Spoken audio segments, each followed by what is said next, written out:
You are being scammed!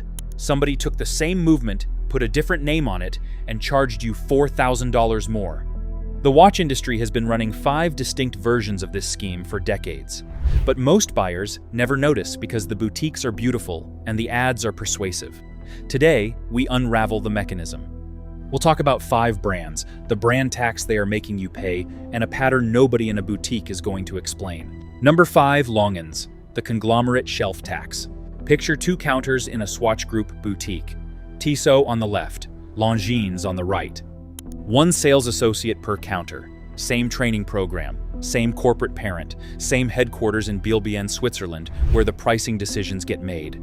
The price gap between the 2 brands runs roughly $1,500 to $2,000, depending on which collection you're comparing.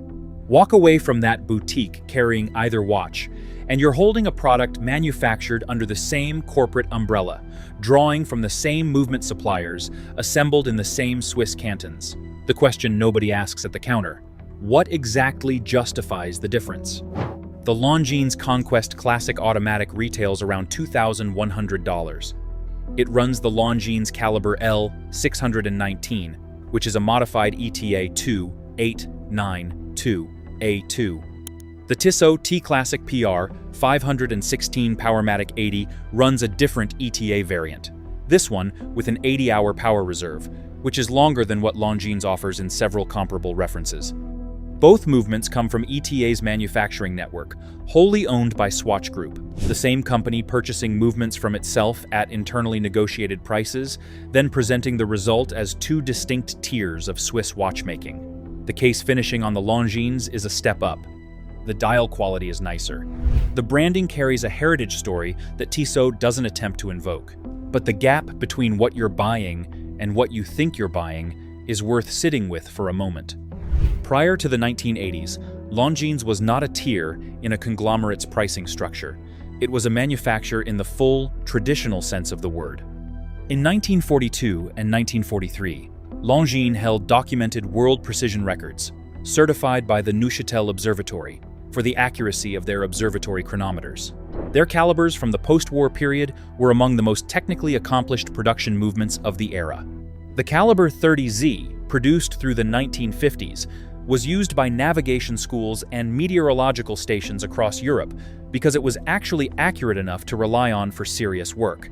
When a Longines sales associate talks about legendary Swiss precision, they're borrowing from decades of achievements that are verifiably real. They're just not achievements the current entry-level watch delivers in proportion to the premium being charged.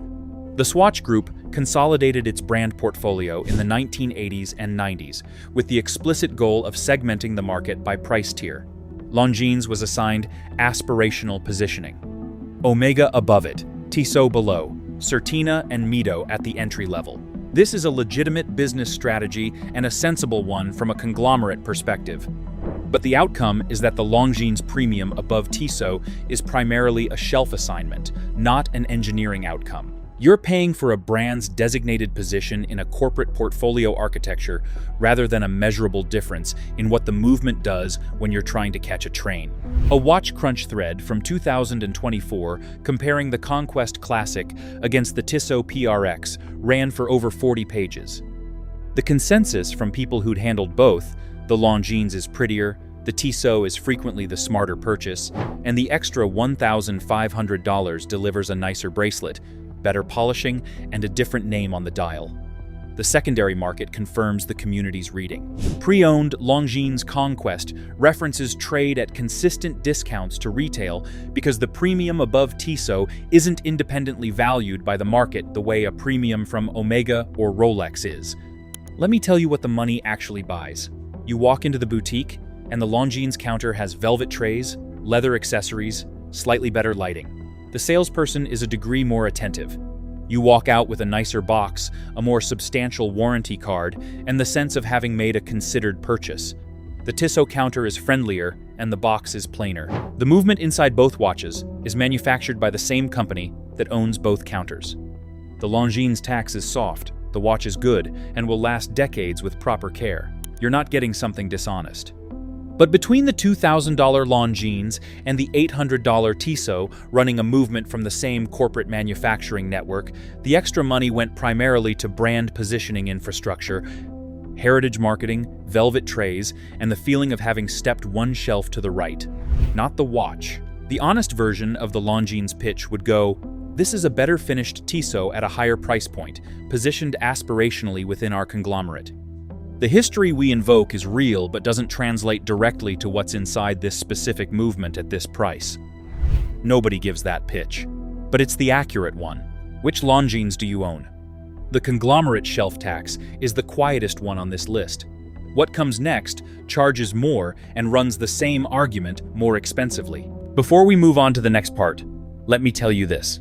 Most people don't realize this, but buying a watch the wrong way can cost you thousands, and you won't even notice it until it's too late. That's why I created a complete insider guide to buying watches. The goal is simple. I'll help you stop guessing and start buying smart. You'll find the guide in the pinned comment and description. Now, let's move on to the next part. Number 4, IWC Schaffhausen, the Heritage Implied Tax. The IWC Mark XX is an attractive pilot's watch, and that needs to be the starting point before the numbers become the whole story.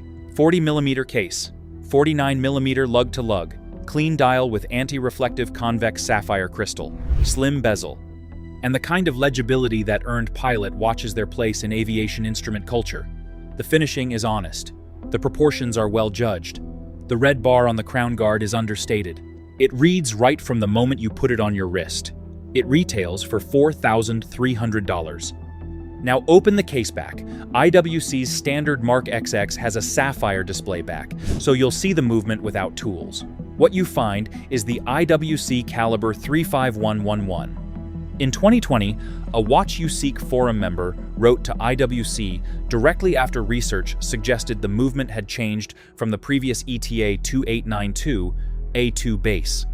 IWC confirmed in writing. The caliber 35111 is a Sellita SW3001, modified with IWC's finishing and engraving work. The letter was posted to the forum with the original correspondence attached. IWC didn't contest it.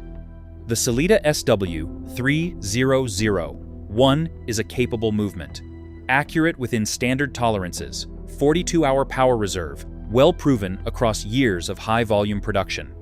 You can find it inside an Oris Big Crown Pro Pilot at around $1,800, inside certain Hamilton khaki aviation references at under $1,000, inside a Tissot Le Local at under $1,000. At $4,300, IWC's version has Côtes de Genève decoration, the IWC branded bridge, and additional finishing work. There's a scratch-resistant sapphire caseback. The strap is quality calfskin. The clasp is solid. The presentation is noticeably nicer than anything running the same movement for a fraction of the price. The movement does not tell time differently. The comparison that stings most at this price point isn't Tissot. It's the watches that exist in the same buyer's range and make different engineering choices.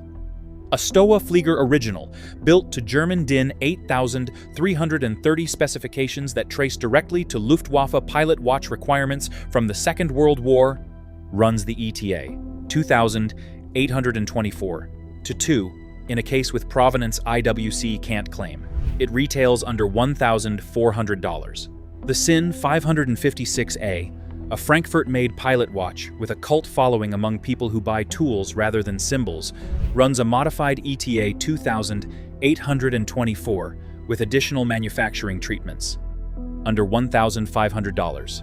None of these brands charge $4,300 for the implied story of technical precision. The IWC catalog complicates this in a way that matters. IWC does make in-house movements that earn meaningful premiums. The Portugieser Automatics Caliber 52000 is a 7-day movement with 2 mainspring barrels, a Peloton winding system using ceramic components specifically engineered by IWC to outlast steel equivalents, and a 168-hour power reserve that remains unusual at almost any price tier. At $7,450, the Portugieser makes a genuine engineering argument for a meaningful share of its cost. But IWC's pricing structure operates as if the caliber 52000's technical reputation extends to everything with IWC on the dial. The boutique environment makes no distinction between the two. The brand film playing in the showroom makes no distinction. The sales presentation doesn't begin. The Mark XX uses a Salida-based caliber, while the Portugueser uses our in-house movement. So you should factor that into your thinking. That conversation doesn't happen at $4,300 retail. The implied quality floor sits higher than the actual quality floor, and the buyer is expected not to notice. The broader thing happening here goes beyond IWC specifically. The heritage implied tax is a structural feature of how Swiss watchmaking operates as an industry. Brands that invested in genuine technical achievement decades ago trade on that achievement perpetually, including in the parts of their catalogs where the achievement isn't present in the specific watch being sold. A buyer who can spend $4,000 feels like they're making a serious purchase from a serious manufacturer. And they are, in the sense that the object is well made and will work reliably for decades. But they're not paying for the movement. They're paying for the brand's story about a kind of movement the watch they're actually carrying doesn't contain. There's a specific version of this buyer who matters here.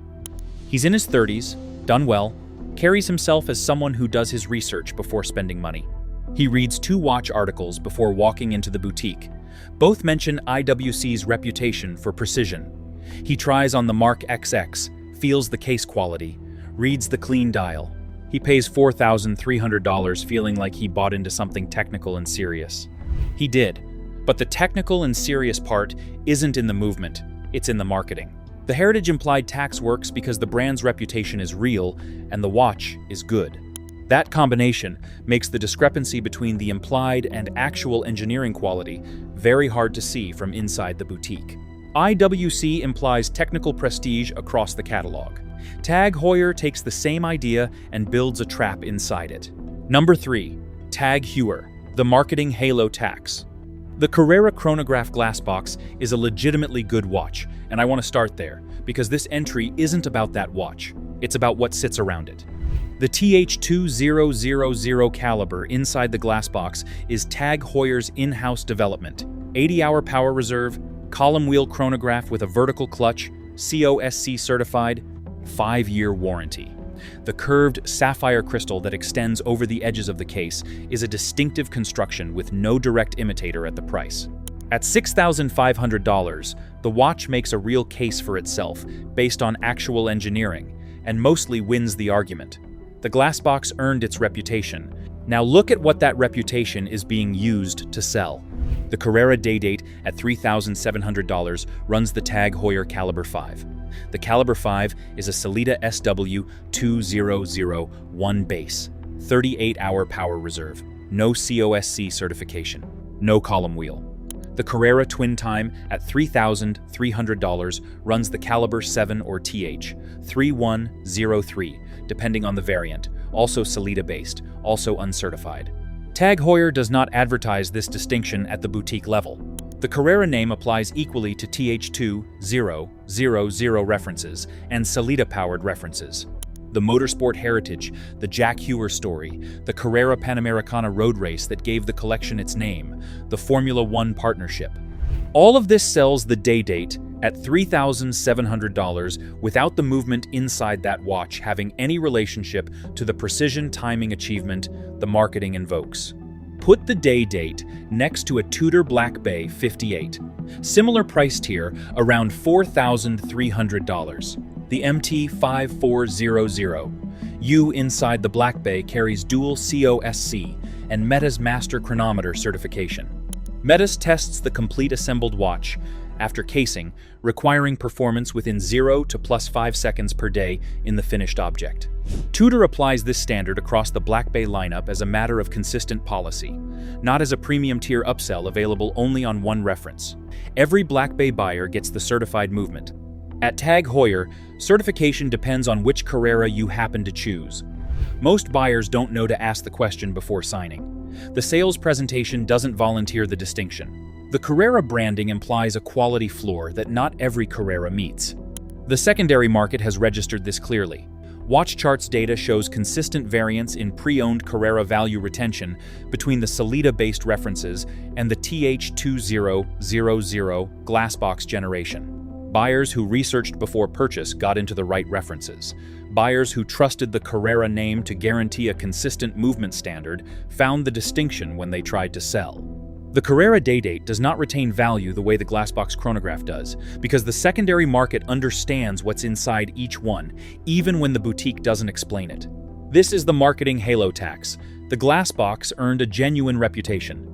Tag Heuer extends that reputation across a catalog that includes watches whose movements wouldn't independently justify the prices being charged. The buyer pays for the story the glassbox built and receives a Sellita in a Carrera case. There's a useful way to test this. Walk into a Tag Heuer boutique and ask the sales associate directly, does the Carrera Day-Date have the same movement as the Carrera chronograph glassbox? Most salespeople will not know the answer. Some will look it up. Almost none will lead with the distinction voluntarily. The information is available, but you have to know to ask for it, which means you have to already know the answer before you can get it. The buyer who doesn't know the question doesn't know what they're comparing. That's not unique to Tag Heuer. It's industry standard practice across the Swiss watch space. But the distance between the glassbox's TH2000 and the Day-Date's Sellita SW200 one is large enough, at prices close enough, that the halo effect is doing substantial work here. Did you know the Day-Date runs an uncertified Sellita movement before watching this? Tag charges for a story built on one part of its catalog. Breitling has a longer story and charges more per chapter. Number 2. Breitling, the aviation romance tax. In 1962, astronaut Scott Carpenter wore a modified Breitling Navitimer on his Mercury Atlas 7 orbital flight. Breitling built the watch specifically at his request, a custom version with a 24-hour dial so he could tell day from night in orbit, where no sunrise helps you keep track. 3 orbits, and the Navitimer was there for all of them. That's a real fact. That story was earned with something that actually happened. Breitling has been invoicing for it ever since. The Navitimer Automatic 41 retails around $5,000. Inside runs the Breitling Caliber 17, a modified ETA 2824, a 2 with a date complication. This is documented across watch forums, reference guides, and Breitling's own historical materials. The ETA 2824 family is one of the most widely deployed automatic movements in Swiss production. It appears inside Seikos, Hamilton Khakis, Oris dive watches, Tissot automatics, and micro-brands across the price spectrum. At $5,000, Breitling charges meaningfully more than most of them for the same engine. Consider what $5,000 buys elsewhere in the pilot watch category. The Oris Aviator Excalibur 400 retails around $4,500. The Caliber 400 is an Oris in-house movement with a 5-day power reserve, anti-magnetic resistance that exceeds most Swiss references at this price tier, COSC certification, and a 10-year service interval guarantee. That 10-year figure is twice the standard Swiss benchmark. It represents Oris making a specific commitment about the longevity of their engineering. The Oris costs less. The Oris delivers more movement. And the Oris has never been to space and doesn't pretend otherwise. Then there's the slide rule. The Navitimer's defining feature, the logarithmic circular slide rule bezel, was a functional instrument in 1952. Pilots used it to calculate fuel consumption, airspeed, rate of climb, and time-distance problems in the cockpit. The Aircraft Owners and Pilots Association adopted the Navitimer as their official watch and put the AOPA winged logo on the dial. That utility was real. Wikipedia's Breitling article notes, without editorializing, that these aviation functions have largely been replaced by modern electronic instruments and electronic flight bags. Nobody in an actual cockpit in 2026 calculates their fuel flow rate on their wrist. The calculation problem the slide rule solved has been solved differently. The slide rule is now visual vocabulary, not a tool. It communicates serious pilot watch in ways the buyer's brain processes as precision instrument. Breitling markets it as such. The instruments for professionals positioning remains active across the brand. The implication is current functional precision. The reality, for most buyers, is a beautiful case decoration that references a utility the watch no longer provides. The B1 references shift the equation. Breitling's in-house caliber B1, first introduced in 2009, carries a 70-hour power reserve, COSC certification, column wheel architecture, and a 5-year warranty. The Navitimer B1 Chronograph 43 at around $9,700 makes a legitimate engineering argument for a meaningful share of its price. The movement justifies some of what you're paying. Below the B1 tier, the pricing assumes you're buying the aviation romance rather than the watch. Breitling invests significantly in keeping the romance alive through its marketing budget, heritage archive, and brand partnerships. The romance is effective. Most buyers don't check what's under the dial, and the secondary market, where the romance is stripped away, prices ETA-based Navitimers accordingly. The buyer I want to think about more carefully here is the one who does some research. He's heard about the B1. He's seen it mentioned in enthusiast forums. He walks into the boutique planning to ask about it. The salesperson shows him the full Navitimer range, and the B1 chronograph at $9,700 is a stretch. The Navitimer Automatic 41 at $5,000 fits his budget and looks nearly identical on the wrist. He buys the one that fits his budget, having confirmed that Breitling makes a good in-house movement, not having confirmed which references contain it. The boutique never drew the distinction. The marketing doesn't draw the distinction. The heritage story runs underneath every Navitimer equally, regardless of what's inside. The aviation romance tax costs you the difference between what an ETA 2824 based watch in a beautiful case is worth and what the Scott Carpenter story costs on top of it. That difference is real, consistent, and measurable in every pre-owned Breitling transaction that takes place, without the boutique present. Without the boutique, the romance doesn't come with the watch, and the price adjusts accordingly. Breitling charges for a story pointing to real events. Hublot charges for a philosophy. The secondary market has priced both, and only one of the results is comfortable. Number 1. Hublot, the aesthetic philosophy tax. Jean-Claude Bivet walked into Hublot in 2004 and found a brand that had been building watches with a rubber strap integrated into a gold case since 1980, generating minimal market interest, trading at low volumes, invisible to the broader luxury watch conversation. He saw something specific in the concept, a material contradiction that could be reframed as a design philosophy rather than an odd stylistic choice. Gold with rubber, tradition with sport, luxury with function. He called it the art of fusion, said it in every interview he gave for the next decade, wrote it on boutique walls, and made it the conceptual architecture of everything the brand would produce from that point forward. The Big Bang launched at Baselworld in 2005. It won the design prize at the Geneva Watchmaking Grand Prix that year. The watch became, within about 18 months, one of the most immediately recognizable luxury objects in the world. Biver understood something before most people did. Luxury watches were becoming status signals in a new demographic. Younger buyers, athletes, entertainers, people for whom a Patek Philippe or a Vacheron Constantin was invisible at 30 feet. The Big Bang read clearly from across a room. He was right. The timing was perfect, and the brand's growth between 2005 and 2015 was extraordinary by any measure. But the watch, underneath the philosophy, had a structural issue. The Big Bang Original 44mm currently retails at $12,900. Inside runs the hub, 4100. Hublot prints that designation on the movement bridge, which is standard practice when a brand modifies a purchased base caliber to their specifications. The underlying movement is an ETA 2894-2 with a Dubois Depraz chronograph module on top. The ETA 2894 family appears across dozens of brands at price points ranging from $2,000 to $4,000. At $12,900, with the same engine family, Hublot is charging for the case construction, the rubber strap integration, the ceramic bezel, the Fifth Avenue boutique rent, the athlete endorsement portfolio, and the philosophy of fusion. The secondary market data is specific and has been consistent for 15 years. The most popular Big Bang reference, the 301, SB, 131, RX in steel and ceramic, shows an estimated market value of around $5,575 on watch charts as of June 2026. Retail, $12,900. Pre-owned Big Bang pieces across the broader catalog start at around $5,000 for models that retailed well above $12,000.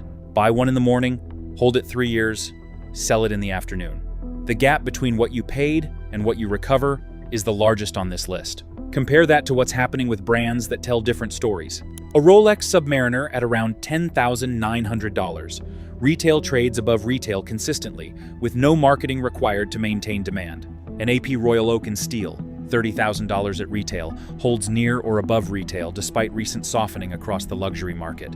A Patek Nautilus, $5,711. Retailing at around $34,000 before discontinuation, peaked above $100,000 on the secondary market. These are objects where the secondary market looked at what was offered and decided the price was fair or actually low. Hublot's secondary market has looked at what's offered across 15 years and consistently decided the opposite. Two things complicate this, and they need to be said. The Hub 4100 criticism was fair in the mid-2000s. But so was the context. At that time, almost every brand at this price tier was running ETA movements, and the practice was normal and accepted across the industry. Patek used a JLC movement in the early Nautilus. AP used an outsourced caliber in the Royal Oak until 2012. The industry-wide shift toward in-house movements came later, partly driven by ETA, announcing it would restrict movement sales to outside brands, which changed what brands were incentivized to build. And second, Hublot did eventually build in-house. The Unico caliber, launched in 2011, is a column wheel flyback chronograph developed within Hublot. Big Bang Unico references carry a different movement story. They retail higher, beginning around $18,000, and hold value meaningfully better on the secondary market than the ETA-based originals. So Hublot can make a manufacture movement. They chose, for years, to sell the original at $12,900 with an ETA inside, while the art of fusion marketing implied technical artistry it hadn't earned in that specific watch. The case itself deserves its due. Hublot's engineering specifications list 257 individual components in the Big Bang case construction. The ceramic bezel compounds are partly Hublot developed. The rubber strap integration into the case lugs influenced how the entire industry thinks about strap attachment going forward. There's real craft in the case that goes beyond what most brands produce at any price. But case complexity doesn't improve accuracy, doesn't extend the service interval, doesn't make the watch tell time better. A 257-component case around an ETA 2894 is still an ETA 2894. Strip the branding off the Big Bang. Put it in a generic steel case, hand it to a watchmaker with no paperwork. They'd quote you ETA service pricing, because that's what they'd find. Then look at what you paid for the case and the story surrounding it. That gap is the Hublot tax, the largest and most measurable one on this list, confirmed by 15 years of secondary market transactions. The secondary market is where watches go when the narrative is removed. Without the narrative, the Big Bang original has been valued consistently at around $5,500 for more than a decade.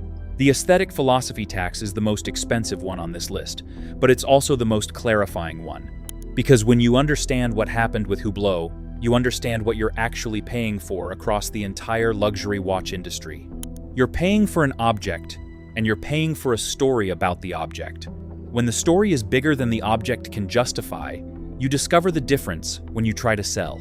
For most of the brands on this list, the story and the object are reasonably close. Breitling makes good watches. IWC makes good watches. Even the Longines is a good watch. The question isn't quality. It's proportion. The proportion between what the object costs to make and what the story costs to buy is where the tax lives. And the tax, across each of these 5 brands in specific parts of their catalogs, is larger than the boutique visit would suggest. The brands on this list aren't frauds. They have real Swiss credentials and real craft at some level of the catalog. But the watch industry runs on an assumption that most buyers won't know what's inside their watch, won't compare movement costs across brands, and will defer to the story over the specification when the story is told well enough. The boutiques are designed to make that assumption hold. The marketing is budgeted around that assumption. The training sales associates receive is calibrated to support that assumption. Sometimes the story is worth it. When the price reflects the object, when the movement earns the boutique premium, when the secondary market agrees with the retail price, buying the story is buying something real. So, the question, with every watch you consider, is whether the premium above a comparable no-name case is being earned by what's inside or by what's being told to you at the point of sale. The honest version of this question is, if you stripped the brand name off this watch, what would a watchmaker say it's worth? And is that number close to what you're paying? With the 5 brands on this list, the honest answer to that question is that the number is not close. The gap between what the movement justifies and what you paid at retail is the tax. In some cases, it's a few $100s. In others, it's $7,000 and 15 years of consistent secondary market evidence confirming the same calculation. The watches that hold value over time tend to be the ones where the answer is the object. The fastest depreciating ones are usually the ones where the answer was the narrative. Knowing the difference before you spend 5 figures isn't cynicism. It's the reason people who've been collecting watches for 30 years make very different purchase decisions than people who just walked into their first boutique. The 30-year collector has usually paid the tax once or twice, discovered the secondary market's verdict, and adjusted. The new buyer pays retail for the story, then pays again when they sell. So, the question, with every watch you consider, is whether the premium above a comparable no-name case is being earned by what's inside or by what's being told to you at the point of sale. The honest version of this question is, if you stripped the brand name off this watch, what would a watchmaker say it's worth? And is that number close to what you're paying? With the 5 brands on this list, the honest answer to that question is that the number is not close. The gap between what the movement justifies and what you paid at retail is the tax. In some cases, it's a few $100s. In others, it's $7,000 and 15 years of consistent secondary market evidence confirming the same calculation. The watches that hold value over time tend to be the ones where the answer is the object. The fastest depreciating ones are usually the ones where the answer was the narrative.